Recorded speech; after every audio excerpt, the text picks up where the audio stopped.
কোরআনে বলা আছে, আল্লাহ কোনো মানুষের ভেতরে রুহু বা আত্মা দুটো প্রদান করেননি।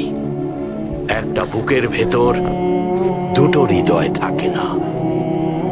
একজন মুসলমান দুজনকে কখনো ভালোবাসে না।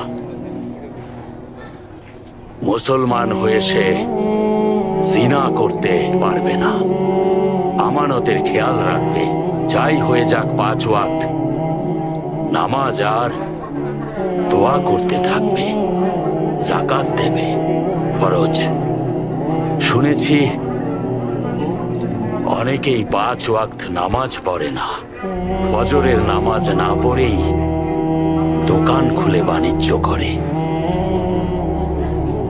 এসব শুনলে আমি খুব কষ্ট পাই।